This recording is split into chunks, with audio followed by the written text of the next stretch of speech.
ओम नमो भगवते वासुदेवाय। ओम बृहस्पति देवाय नमः। स्वागत है आप सभी का हमारे चैनल पर। आज बृहस्पतिवार है और आज के दिन बृहस्पतिवार का व्रत रखने से, बृहस्पति देव की कथा सुनने से सभी प्रकार की मनोकामनाएं पूर्ण होती है। इसके साथ ही अगर जीवन में किसी भी प्रकार का कोई आर्थिक संकट है, आप धन की कमी से जूझ रहे हैं या गरीबी से जूझ रहे हैं, इसमें भी बृहस्पतिवार का व्रत करना एवं कथा सुनना अत्यंत ही लाभकारी होता है। अगर किसी भी वजह से व्रत नहीं रख सकते तो कथा तो अवश्य ही सुननी चाहिए।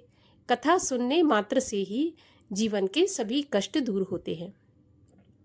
तो आइए आज के वीडियो में हम आपको सुनाते हैं बृहस्पतिवार व्रत की कथा। परंतु उससे पहले आपसे आग्रह है कि अगर अभी तक आपने चैनल को सब्सक्राइब नहीं किया है तो चैनल को सब्सक्राइब करके बेल आइकन पर क्लिक कर लीजिए। और अगर आज की कथा आपको अच्छी लगे तो एक लाइक अवश्य कर दीजिए, क्योंकि आपके लाइक से ही हमें ये पता चलता है कि आपको हमारा वीडियो पसंद आया है। तो चलिए अब सुनते हैं बृहस्पतिवार व्रत की कथा। प्राचीन समय की बात है। भारत में एक राजा राज्य करता था। वह बड़ा प्रतापी और दानी था। वह नित्य प्रति मंदिर में भगवत दर्शन करने जाता था। वह ब्राह्मण और गुरु की सेवा भी किया करता था। उसके द्वार से कोई भी याचक निराश होकर नहीं लौटता था। वह प्रत्येक गुरुवार को व्रत रखता एवं पूजन करता था। हर दिन गरीबों की सहायता करता था। परंतु ये सब बातें उसकी रानी को अच्छी नहीं लगती थीं। वह न ही व्रत करती और न किसी को एक भी पैसा दान में देती थी। वह राजा से भी ऐसा करने को मना किया करती थी। एक समय की बात है, राजा शिकार खेलने वन को चले गए। घर पर रानी और दासी थी। उस समय गुरु बृहस्पति साधु का रूप धारण करके राजा के दरवाजे पर भिक्षा मांगने आए। साधु ने रानी से भिक्षा मांगी तो वह कहने लगी, हे साधु महाराज, मैं इस दान पुण्य से तंग आ गई हूँ। इस कार्य के लिए मेरे पति देवी बहुत हैं। अब आप ऐसी कृपा करें कि मेरा सारा धन नष्ट हो जाए और मैं आराम से रह सकूं। साधु रूपी बृहस्पति देव ने कहा, देवी, तुम तो बड़ी विचित्र हो। संतान और धन से कोई दुखी नहीं होता, सभी इसको चाहते हैं। पापी भी पुत्र और धन की इच्छा करता है। अगर तुम्हारे पास धन अधिक है तो भूखे मनुष्यों को भोजन कराओ, प्याऊ लगवाओ, ब्राह्मणों को दान दो, धर्मशालाएं बनवाओ, कुआं, तालाब, बावड़ी, बाग बगीचों आदि का निर्माण करवाओ तथा निर्धनों की कुमारी कन्याओं का विवाह कराओ। साथ ही यज्ञ आदि करो। इस प्रकार के करने से आपके कुल का और आपका नाम परलोक में सार्थक होगा एवं स्वर्ग की प्राप्ति होगी। परंतु रानी साधु की इन बातों से खुश नहीं हुई। उसने कहा, हे साधु महाराज, मुझे ऐसे धन की आवश्यकता नहीं जिसको मैं अन्य लोगों को दान दूं तथा जिसको रखने और संभालने में ही मेरा सारा समय नष्ट हो जाए। साधु ने कहा, देवी, यदि तुम्हारी ऐसी इच्छा है तो जैसा मैं तुम्हें बताता हूँ तुम वैसा ही करना। बृहस्पतिवार के दिन घर को गोबर से लीपना, अपने केशों को पीली मिट्टी से धोना, केशों को धोते समय स्नान करना, राजा से कहना वह हजामत करवाए, भोजन में मांस मदिरा खाना, कपड़ा धोबिकियां धुलने डालना। इस प्रकार 7 बृहस्पतिवार करने से तुम्हारा सारा धन नष्ट हो जाएगा। ये कहकर साधु महाराज रूपी बृहस्पति देव अंतर्ध्यान हो गए। रानी ने साधु के कहने के अनुसार 7 बृहस्पतिवार वैसा ही करने का विचार किया। साधु के बताए अनुसार करते हुए केवल 3 बृहस्पतिवार ही बीते थे कि उसकी समस्त धन संपत्ति नष्ट हो गई। भोजन के लिए दोनों समय परिवार तरसने लगा और सांसारिक भोगों से दुखी रहने लगा। तब वह राजा रानी से कहने लगा कि रानी, तुम यहाँ पर रहो, मैं दूसरे देश को जाता हूँ, क्योंकि यहाँ पर मुझे सभी मनुष्य जानते हैं, इसलिए मैं यहाँ कोई कार्य नहीं कर सकता। ऐसा कहकर राजा परदेश चला गया। वहाँ जंगल से लकड़ी काट कर लाता और शहर में बेचता। इस तरह से जीवन बिताने लगा। इधर राजा के बिना रानी और दासियां दुखी रहने लगी। किसी दिन भोजन मिलता और किसी दिन पानी पीकर ही रह जाती। एक समय रानी और दासियों को 7 दिन बिना भोजन के व्यतीत हो गए। तो रानी ने अपनी दासी से कहा कि दासी, यहाँ पास ही के नगर में मेरी बहन रहती है। वह बड़ी धनवान है। तू उसके पास जा और वहां से 5 सेर बेझर मांग के ले आ, जिससे कुछ समय के लिए गुजर हो जाएगी। दासी रानी की बहन के पास गई। रानी की बहन उस समय पूजा कर रही थी। बृहस्पतिवार का दिन था। दासी ने रानी की बहन से कहा, रानी जी, मुझे आपकी बहन ने भेजा है, मुझे 5 सेर बेझर दे दो। दासी ने यह बात अनेक बार कही, परंतु रानी की बहन ने कोई उत्तर नहीं दिया, क्योंकि वह उस समय बृहस्पतिवार की कथा सुन रही थी। जब तक कथा होती है तब तक न बोलते हैं न उठते हैं। जब दासी को रानी की बहन से कोई उत्तर नहीं मिला तो वह बहुत दुखी हुई। उसे क्रोध भी आया। वह लौटकर रानी से बोली, हे रानी, आपकी बहन बहुत ही धनी स्त्री है, छोटे लोगों से तो वह बात भी नहीं करती। मैंने उससे कहा तो उसने कोई उत्तर नहीं दिया, तो मैं वापस चली आई।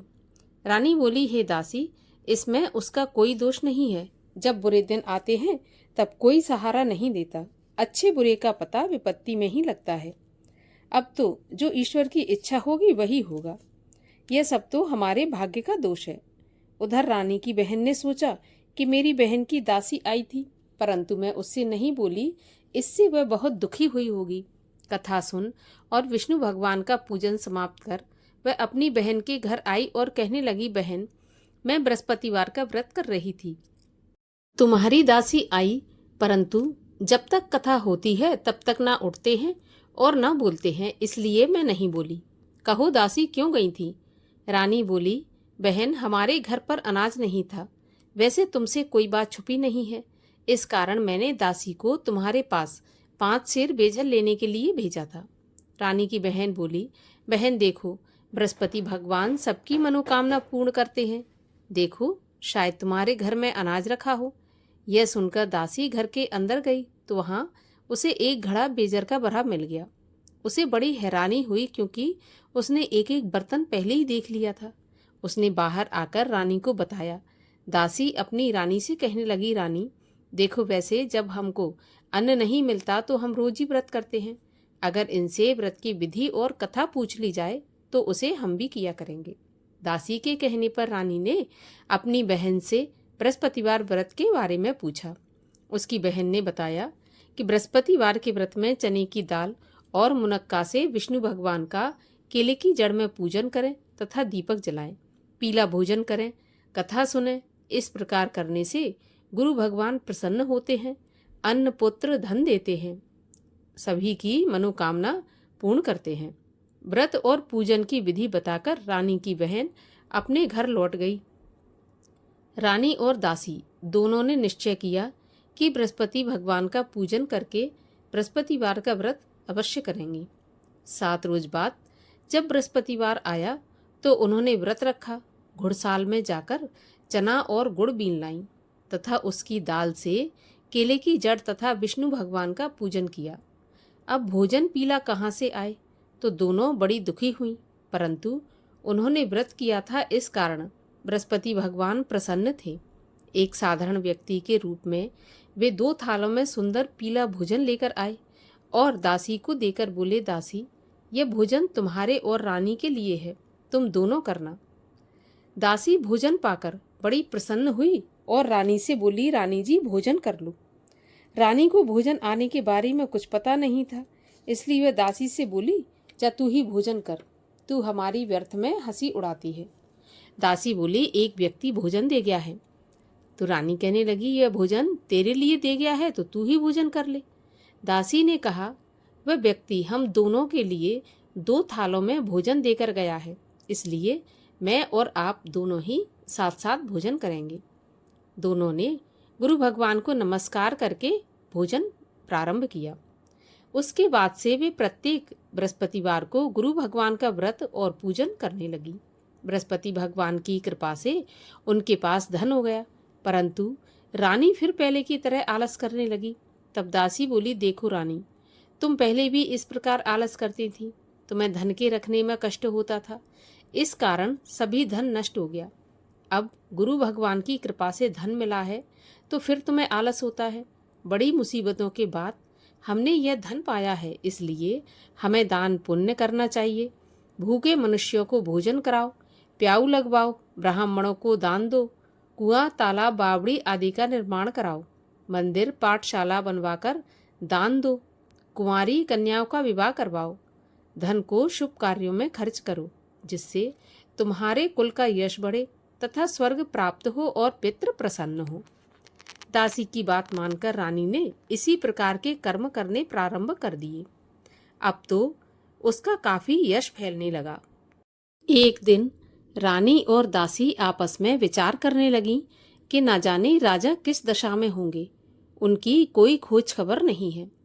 गुरु भगवान से उन्होंने प्रार्थना की और भगवान ने रात्रि में राजा को सपने में कहा कि राजा उठ, तेरी रानी तुझको याद करती है, अब अपने देश को लौट जा।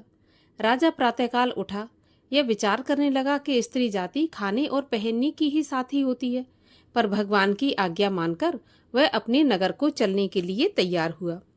जब राजा परदेश गया तो परदेश में बहुत दुखी रहने लगा था। प्रतिदिन जंगल से लकड़ी बीन कर लाता और उसे शहर में बेचकर अपने दुखी जीवन को बड़ी कठिनता से व्यतीत करता था। एक दिन राजा दुखी होकर अपनी पुरानी बातों को याद करके रोने लगा। उस जंगल में बृहस्पति देव एक साधु का रूप धारण करके आए और राजा के पास आकर बोले, हे लकड़हारे, तुम इस सुनसान जंगल में किस चिंता में बैठे हो, मुझे बताओ। यह सुनकर राजा के नेत्रों में जल भर आया और साधु की वंदना करके बोला, हे प्रभु, आप सब कुछ जानने वाले हैं। इतना कहकर राजा ने साधु को अपनी संपूर्ण कहानी सुना दी। महात्मा दयालु होते हैं।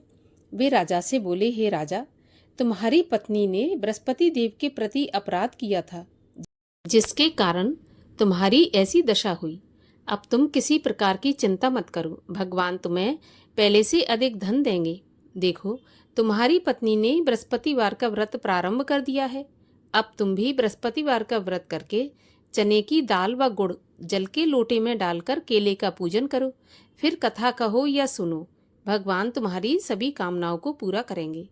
साधु को प्रसन्न देखकर राजा बोला, हे प्रभु, मुझे लकड़ी बेचकर इतना पैसा नहीं बचता जिससे भोजन करने के उपरांत कुछ बचा सकूं। मैंने रात्रि में अपनी रानी को व्याकुल देखा है। मेरे पास कोई साधन नहीं जिससे उसका समाचार जान सकूं। फिर मैं बृहस्पति देव की क्या कहानी कहूं, यह भी मुझको मालूम नहीं है। तब साधु ने कहा, हे राजा, तुम किसी बात की चिंता मत करो। बृहस्पतिवार के दिन तुम रोज की तरह लकड़ियां लेकर शहर में जाना। तुम्हें रोज से दोगुना धन प्राप्त होगा, जिससे तुम भली भांति भोजन कर लोगे और बृहस्पति देव की पूजा का सामान भी आ जाएगा। और बृहस्पति देव की कहानी इस प्रकार से है। प्राचीन काल में एक बहुत निर्धन ब्राह्मण था। उसकी कोई संतान नहीं थी। वह नित्य पूजा पाठ करता, परंतु उसकी स्त्री बहुत मलिनता के साथ रहती थी। वह न स्नान करती, न किसी देवता का पूजन करती। प्रातःकाल उठते ही सर्वप्रथम भोजन करती, बाद में कोई अन्य काम करती थी। ब्राह्मण देवता बहुत दुखी रहते थे। पत्नी को बहुत समझाते, किंतु उसका कोई भी परिणाम नहीं निकलता। भगवान की कृपा से ब्राह्मण की स्त्री के कन्या उत्पन्न हुई। वह कन्या अपने पिता के घर में बड़ी होने लगी। वह बालिका प्रातः स्नान करके भगवान विष्णु का जप करती और बृहस्पतिवार का व्रत भी करने लगी थी। पूजा पाठ समाप्त करके स्कूल जाती तो अपनी मुट्ठी में जौ भर के ले जाती और पाठशाला के मार्ग में डालती जाती। वही जौ स्वर्ण के हो जाते तो लौटते समय उनको बीनकर घर ले आती। एक दिन वह बालिका सूप में उन सोने के जौ को फटक कर साफ कर रही थी। तभी उसकी माँ ने देख लिया और कहा, बेटी, सोने के जौ को फटकने के लिए सोने का सूप होना चाहिए। अगले दिन गुरुवार था। इस कन्या ने व्रत रखा और बृहस्पति देव से प्रार्थना करके कहा कि प्रभु, यदि मैंने सच्चे मन से आपकी पूजा की हो तो मुझे सोने का सूप दे दो। बृहस्पति देव ने उसकी प्रार्थना स्वीकार कर ली। रोजाना की तरह वह कन्या जौ फैलाती हुई स्कूल चली गई। स्कूल से लौटकर जब वह जौ बीन रही थी तो बृहस्पति देव की कृपा से उसे सोने का सूप मिला। उसे वह घर ले आई और उसमें जौ साफ करने लगी, परंतु उसकी माँ का वही ढंग रहा। एक दिन की बात है, वह कन्या सोने के सूप में जौ साफ कर रही थी। उसी समय उस नगर का राजकुमार वहां से होकर निकला। इस कन्या के रूप और कार्य को देखकर उस कन्या पर मोहित हो गया। राजमहल आकर भोजन तथा जल त्याग कर उदास होकर लेट गया।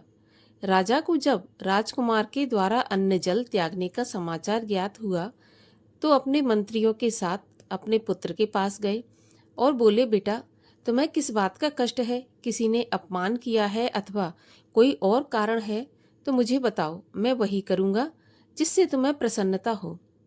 राजकुमार ने अपने पिता की बातें सुनी तो वह बोला, मुझे आपकी कृपा से किसी बात का दुख नहीं है। किसी ने मेरा अपमान नहीं किया, परंतु मैं उस लड़की के साथ विवाह करना चाहता हूँ जो सोने के सूप में जौ साफ कर रही थी। यह सुनकर राजा आश्चर्य में पड़ गया और बोला, बेटा, इस तरह की कन्या का पता तुम ही लगाओ, मैं उसके साथ तुम्हारा विवाह अवश्य ही करवा दूंगा। राजकुमार ने राजा को उस लड़की के घर का पता बतलाया। तब मंत्री उस लड़की के घर गया और राजा का आदेश ब्राह्मण को सुनाया। कुछ ही दिन के बाद ब्राह्मण की कन्या का विवाह राजकुमार के साथ संपन्न हो गया। कन्या के घर से जाते ही उस ब्राह्मण देवता के घर में पहले की तरह गरीबी का निवास हो गया। अब भोजन के लिए भी अन्न बड़ी मुश्किल से मिलता था। एक दिन दुखी होकर ब्राह्मण देवता अपनी पुत्री से मिलने गए। बेटी ने पिता की दुखी अवस्था को देखा और अपनी माँ का समाचार पूछा तो ब्राह्मण ने सारा हाल कह दिया। कन्या ने बहुत सा धन देकर अपने पिता को विदा कर दिया। इस तरह ब्राह्मण का कुछ समय सुखपूर्वक व्यतीत हो गया, लेकिन कुछ दिन बाद फिर वही हाल हो गया। तो ब्राह्मण फिर अपनी कन्या के यहाँ गया और सभी हाल कहा। तो पुत्री बोली, पिताजी, आप माताजी को यहाँ लिवा लाओ, मैं उन्हें विधि बता दूंगी जिससे गरीबी दूर हो जाए। ब्राह्मण देवता अपनी स्त्री को साथ लेकर राजमहल अपनी पुत्री के पास पहुंचे तो पुत्री अपनी माँ को समझाने लगी कि माँ, तुम प्रातःकाल प्रथम उठकर स्नान आदि करके विष्णु भगवान का पूजन करो तो सब दरिद्रता दूर हो जाएगी। परंतु उसकी माँ ने उसकी एक भी बात नहीं मानी और प्रातःकाल उठकर अपनी पुत्री का बचा जूठन खा लेती थी। एक दिन उसकी पुत्री को बहुत गुस्सा आया। उसने एक रात को कोठरी से सारा सामान निकाल दिया और अपनी माँ को उसमें बंद कर दिया। प्रातःकाल उसमें से उसे निकाला, स्नान आदि करा के पूजा पाठ करवाया तो उसकी माँ की बुद्धि ठीक हो गई। इसके बाद वह नियम से पूजा पाठ करती और प्रत्येक बृहस्पतिवार का व्रत रखने लगी। इस व्रत के प्रभाव से उसकी माँ भी बहुत धनवान तथा पुत्रवती हो गई और बृहस्पति देवता के प्रभाव से स्वर्ग को गई। वह ब्राह्मण भी सुखपूर्वक इस लोक का सुख भोग कर स्वर्ग को प्राप्त हुआ। इस तरह कहानी कहकर साधु देवता वहां से अंतर्ध्यान हो गए। धीरे धीरे समय व्यतीत होने पर फिर बृहस्पतिवार का दिन आया। राजा जंगल से लकड़ी काटकर किसी शहर में बेचने गया। उसे उस दिन और दिनों से अधिक धन मिला।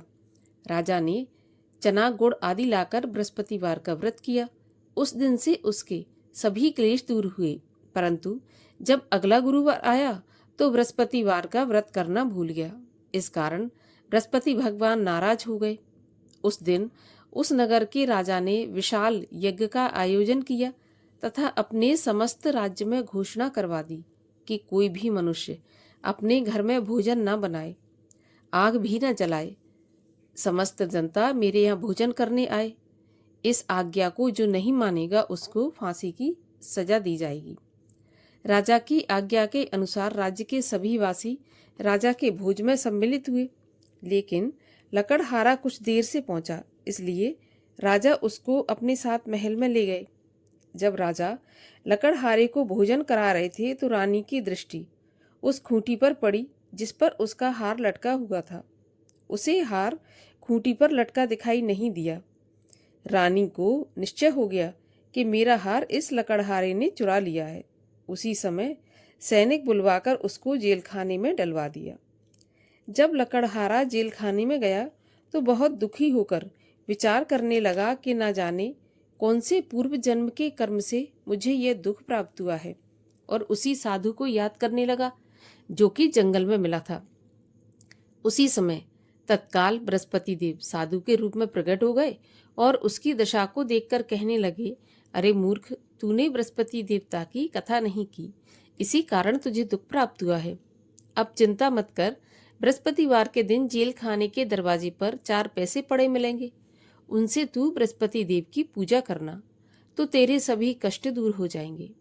अगले बृहस्पतिवार उसे जेल के द्वार पर 4 पैसे मिले। राजा ने पूजा का सामान मंगवाकर कथा कही और प्रसाद बांटा। उसी रात्रि को बृहस्पति देव ने उस नगर के राजा को स्वप्न में कहा कि राजा, तूने जिस आदमी को जेल खाने में बंद कर दिया है वह निर्दोष है, वह राजा है, उसे छोड़ देना।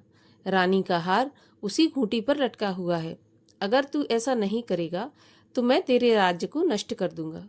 राजा प्रातःकाल उठा और खूंटी पर हार टंगा देखकर लकड़हारे को बुलाकर क्षमा मांगी तथा राजा के योग्य सुंदर वस्त्र आभूषण भेंट करके उसे विदा किया। गुरुदेव की आज्ञा के अनुसार राजा अपने नगर को चल दिया। राजा जब नगर के पास पहुंचा तो उसे बड़ा आश्चर्य हुआ। नगर में पहले से अधिक बाग, तालाब, कुएं तथा बहुत सी धर्मशाला, मंदिर आदि बने हुए थे। राजा ने पूछा, ये किसका बाग और धर्मशाला है? तब नगर के सब लोग कहने लगे कि यह सब रानी और दासी के द्वारा बनवाए गए हैं। तो राजा को आश्चर्य हुआ और गुस्सा भी आया। जब रानी ने खबर सुनी कि राजा आ रहे हैं तो उसने अपनी दासी से कहा कि दासी, देख राजा हमको कितनी बुरी हालत में छोड़ गए थे। हमारी ऐसी हालत देखकर वह लौट न जाए, इसलिए तू दरवाजे पर खड़ी हो जा। रानी की आज्ञा के अनुसार दासी दरवाजे पर खड़ी हो गई। जब राजा आए तो उन्हें अपने साथ महल में लिवा लाई। तब राजा ने क्रोध करके अपनी तलवार निकाली और पूछने लगा, बताओ यह धन तुम्हें कैसे प्राप्त हुआ? तब रानी ने बताया, हमें यह धन बृहस्पति देव के व्रत के प्रभाव से प्राप्त हुआ है।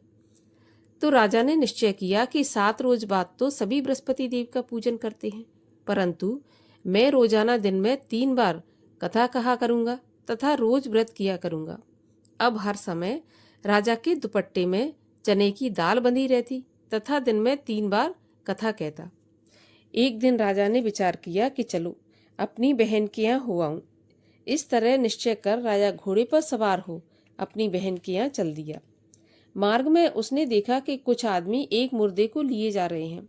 उन्हें रोककर राजा कहने लगा, अरे भाइयों, मेरी बृहस्पति देव की कथा सुन लो। वे बोले, लो हमारा तो आदमी मर गया, इसको अपनी कथा की पड़ी है। परंतु कुछ आदमी बोले, अच्छा कहो, हम तुम्हारी कथा भी सुनेंगे। तो राजा ने दाल निकाली और कथा कहनी शुरू कर दी। जब कथा आधी हुई थी तो मुर्दा हिलने लगा और जब कथा समाप्त हुई तो वह मुर्दा राम राम करके उठकर खड़ा हो गया। राजा आगे बढ़ा। उसे चलते चलते शाम हो गई। आगे मार्ग में उसे किसान खेत में हल चलाता मिला। राजा उससे बोला, अरे भैया, मेरी बृहस्पतिवार की कथा सुन लो। किसान बोला, जब तक मैं तेरी कथा सुनूंगा तब तक 4 हरैया जोत लूंगा। जा अपनी कथा किसी और को सुनाना। राजा आगे चलने लगा। राजा के हटते ही बैल पछाड़ खाकर गिर गए तथा किसान के पेट में बहुत जोर से दर्द होने लगा। उसी समय किसान की पत्नी रोटी लेकर आई। उसने जब यह देखा तो अपने पुत्र से सभी हाल पूछा और बेटे ने सभी हाल बता दिया। तो बुढ़िया दौड़ी दौड़ी उस घुड़सवार के पास गई और उससे बोली, मैं तेरी कथा सुनूंगी, तू अपनी कथा मेरे खेत पे चलकर ही कहना। राजा ने लौटकर बुढ़िया के खेत पर जाकर कथा कही, जिसके सुनते ही बैल खड़े हो गए तथा किसान के पेट का दर्द भी बंद हो गया। राजा अपनी बहन के घर पहुंच गया। बहन ने भाई की खूब मेहमानी की। दूसरे दिन प्रातःकाल राजा जगा तो वह देखने लगा कि सब लोग भोजन कर रहे हैं। तो राजा ने अपनी बहन से पूछा कि ऐसा कोई मनुष्य है जिसने भोजन नहीं किया हो, जो मेरी बृहस्पतिवार की कथा सुन ले। तो बहन बोली, भैया, यह देश ऐसा ही है। पहले यहाँ के लोग भोजन करते हैं, बाद में अन्य काम करते हैं। अगर कोई पड़ोस में हो तो मैं देख कर आती हूँ। ऐसा कहकर बहन देखने चली गई, परंतु उसे कोई ऐसा व्यक्ति नहीं मिला जिसने भोजन नहीं किया हो। अतः वह एक कुम्हार के घर गई जिसका लड़का बीमार था। उसे मालूम हुआ कि उसके यहाँ 3 दिन से किसी ने भोजन नहीं किया। रानी ने अपने भाई की कथा सुनने के लिए कुम्हार से कहा तो वह तैयार हो गया। राजा ने जाकर बृहस्पतिवार की कथा कही, जिसको सुनकर उसका लड़का ठीक हो गया। अब तो राजा की प्रशंसा होने लगी। एक दिन राजा ने अपनी बहन से कहा, बहन, मैं अपने घर को जाऊंगा, तुम भी तैयार हो जाओ। राजा की बहन ने अपनी सास से अपने भाई के साथ जाने की आज्ञा मांगी। तो सास बोली, चली जा, परंतु अपने लड़कों को मत ले जाना, क्योंकि तेरे भाई की कोई संतान नहीं होती। बहन ने अपने भैया से कहा, भैया मैं तो चलूंगी, पर कोई बालक नहीं जाएगा। राजा बोला, जब कोई बालक नहीं जाएगा तो तुम क्या करोगी? बड़े दुखी मन से राजा अपने नगर को लौट आया। राजा ने अपनी रानी से कहा, हम निर्वंशी राजा हैं, हमारा मुंह देखने का भी धर्म नहीं है। वह बिना भोजन आदि किए शैया पर लेट गया। तब रानी बोली, प्रभु बृहस्पति देव ने हमें सब कुछ दिया है, तो वे हमें संतान भी अवश्य देंगे। उसी रात को बृहस्पति देव ने राजा को स्वप्न में कहा, राजा उठ, सभी सोच त्याग दे, तेरी रानी गर्भवती है। राजा को यह जानकर बड़ी खुशी हुई। 9वें महीने रानी के गर्भ से एक सुंदर पुत्र पैदा हुआ। तब राजा बोला, रानी स्त्री बिना भोजन के रह सकती है, बिना कहे नहीं रह सकती। जब मेरी बहन आए तो तुम उससे कुछ कहना मत। तो रानी ने सुनकर हाँ कर दिया। जब राजा की बहन ने यह शुभ समाचार सुना तो बहुत खुश हुई तथा बधाई लेकर अपने भाई के यहाँ आई। तभी रानी ने कहा, घोड़ा चढ़ाकर नहीं आई, गधा चढ़ी आई। राजा की बहन बोली, भाई मैं इस प्रकार न कहती तो तुम्हें औलाद कैसे मिलती? बृहस्पति देव ऐसे ही हैं, जैसी जिसके मन में कामना है सभी को पूर्ण करते हैं। जो सद्भावना पूर्वक बृहस्पतिवार का व्रत करता है एवं कथा पढ़ता है अथवा सुनता है और दूसरों को सुनाता है, बृहस्पति देव उसकी सभी मनोकामना पूरी करते हैं। बृहस्पति देव उनकी सदैव रक्षा करते हैं। जो संसार में सद्भावना से गुरुदेव का पूजन एवं व्रत सच्चे हृदय से करते हैं, उनकी सभी मनोकामनाएं पूर्ण होती हैं। जैसी सच्ची भावना से रानी और राजा ने बृहस्पति देव की कथा का गुणगान किया, तो उनकी सभी इच्छाएं बृहस्पति देव ने पूर्ण की थीं। इसलिए सबको कथा सुनने के बाद प्रसाद लेकर जाना चाहिए। हृदय से उनका मनन करते हुए जयकारा बोलना चाहिए। बोलिए बृहस्पति देव की जय। बृहस्पति देव की आरती। ओम जय बृहस्पति देवा, स्वामी जय बृहस्पति देवा। छिन छिन भोग लगाऊं, कदली फल मेवा। ओम जय बृहस्पति देवा। तुम पूरन परमात्मा, तुम अंतर्यामी, जगत पिता जगदीश्वर, तुम सबके स्वामी। ओम जय बृहस्पति देवा। चरणामृत निज निर्मल, सब पातक हरता। सकल मनोरथ दायक, कृपा करो भरता। ओम जय बृहस्पति देवा। तन मन धन अर्पण कर, जो जन शरण पड़े। प्रभु प्रकट तब होकर, आकर द्वार खड़े। ओम जय बृहस्पति देवा। दीन दयाल दयानिधि, भक्तन हितकारी। पाप दोष सब हरता, भव बंधन हारी। ओम जय बृहस्पति देवा। सकल मनोरथ दायक, सब संशय हारो। विषय विकार मिटाओ, संतन सुखकारी। ओम जय बृहस्पति देवा। जो कोई आरती प्रभु की, प्रेम सहित गावे। जेठानंद आनंद कर, सो निश्चय पावे। ओम जय बृहस्पति देवा। बोलो विष्णु भगवान की जय। बोलो बृहस्पति देव भगवान की जय।